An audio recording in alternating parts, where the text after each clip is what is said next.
আজকে একটা অতি গুরুত্বপূর্ণ বিষয় নিয়ে আলোচনা করব। যাদের পড়া মনে থাকে না তাদের জন্য আজকের এই ভিডিওটি। আজকে আমরা আলোচনা করব দীর্ঘদিন পড়া মনে রাখার জন্য একটা গোপন ট্রিক্স বা কৌশল। কিভাবে দীর্ঘদিন তোমরা পড়া মনে রাখতে পারবে সেই বিষয়টি আজকের আমাদের আলোচনার বিষয়। তোমরা ভিডিওটি শেষ পর্যন্ত দেখবে, তাহলে দেখবে তোমরা অবশ্যই দীর্ঘদিন ধরে কোনো পড়া মনে রাখতে পারবে। তো প্রথমেই আমাদের কিছু বিষয় জানা দরকার।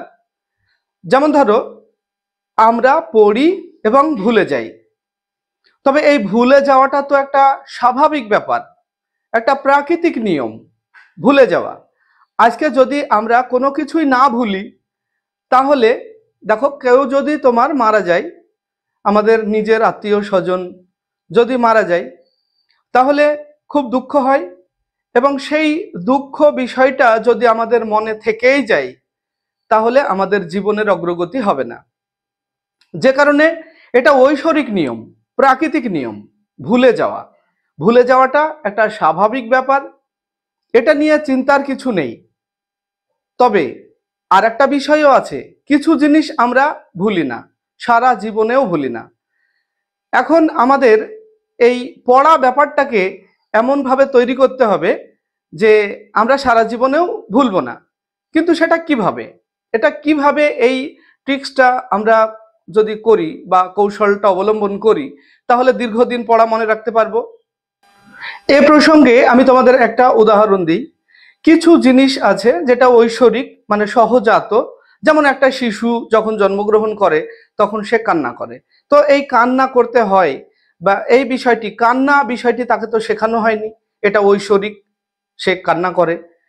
এরপর দেখো, তোমরা যখন সাইকেল চালাও, তখন সাইকেল চালানোর জন্য তোমাদের যে প্যাডেল করা বা তোমাদের সামনে কেউ যদি আসে তাহলে বেল দেওয়া, ব্রেক ধরা, এই যে বিষয়গুলি, এগুলি কিন্তু আমাদের মনে করতে হয় না।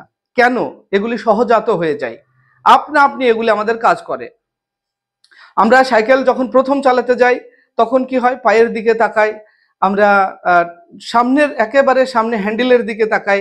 কিন্তু যখন আমরা শিখে যাই সাইকেল চালানোটা, তখন কিন্তু আমাদের প্যাডেল করা, বেল দেওয়া, ব্রেক ধরা, এই ব্যাপারগুলি কিন্তু একেবারে সহজাত হয়ে যায়।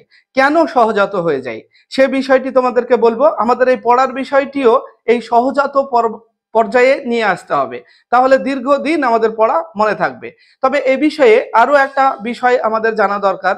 যেমন ধরো, ধারণা আর জ্ঞান, আমি দর্শনের ভাষায় বলবো এবং আমি যেটা ডাক্তারি ভাষায় সেটাও বলবো, যে দীর্ঘদিন পড়া মনে রাখার কৌশলটা দর্শনের ভাষায় আমি প্রথমেই বলি, তারপরে তোমাদের ডাক্তারি ভাষাতেও বলছি আমি দীর্ঘদিন পড়া কিভাবে মনে রাখা যায়। যেমন ধরো, ধারণা আর জ্ঞান, এই বিষয়টি আমরা আগে জেনে নেব।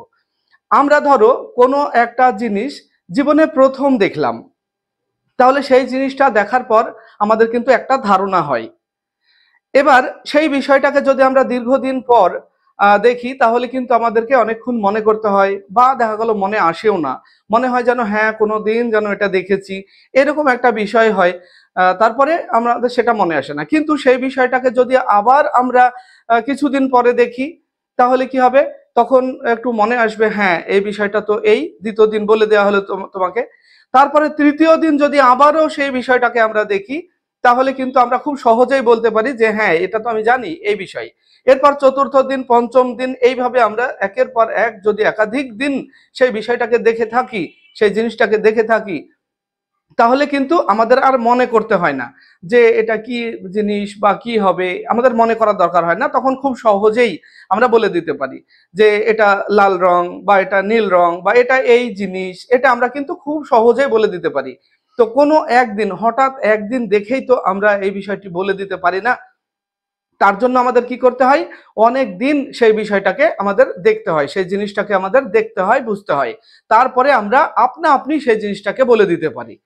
তাহলে আমরা অনেক সময় কি করি বলতো, আমরা ছাত্রছাত্রীরা, এরপরে আমি ডাক্তারি পরিভাষাটা বলবো তোমাদের। তবে এরপরে আমরা কি করি, সাধারণত পড়া যখন পড়ি বা স্কুলে মাস্টারমশাই যখন একটা পড়া বোঝান, তখন আমরা বিষয়টা খুব ভালো বুঝি। বোঝার পর সেই বিষয়টা নিয়ে আমাদের আর কালচার থাকে না, বা আমরা আর পরে বাড়িতে গিয়ে পড়ি না।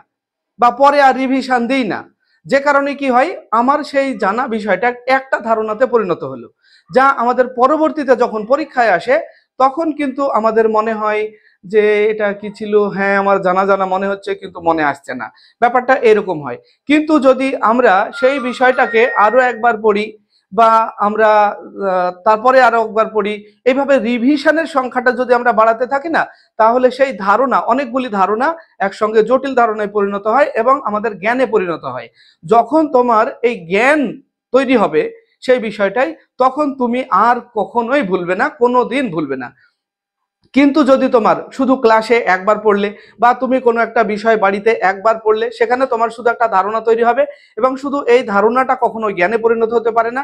আর আমরা যে লেখাপড়া করি, এই লেখাপড়ার ক্ষেত্রে আমাদের যে জ্ঞান, শিক্ষার মূল লক্ষ্য কি? জ্ঞান লাভ। আর পরীক্ষা, আমাদের যে পরীক্ষা নেওয়া হয়, পরীক্ষার উদ্দেশ্য কি?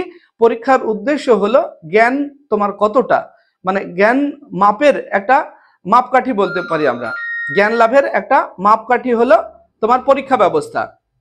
তাহলে এই পরীক্ষাতে তোমার জ্ঞান কতটা সেটার পরীক্ষা করা হবে।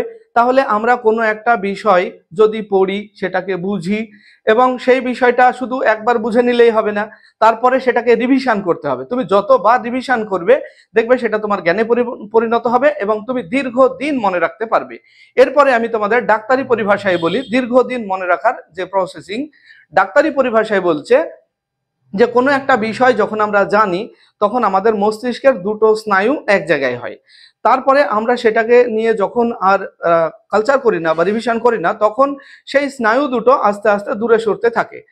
কিন্তু তারপরে যদি আমরা পরের দিন বা সেটাকে আবার রিভিশন করি, তাহলে কিন্তু সেটা আমাদের কাছাকাছি থেকে যায়। এরপরে যদি আবারও দুদিন পরে আমরা রিভিশন করি, ডাক্তারি ভাষায় বলছে যে তুমি যেদিনকে কোনো একটা বিষয় জানবে ঠিক তার পরের দিন আরেকবার রিভিশন করো, তাহলে তোমার সেই স্নায়ু দুটো কাছাকাছি থাকবে, দূরে যেতে পারবে না।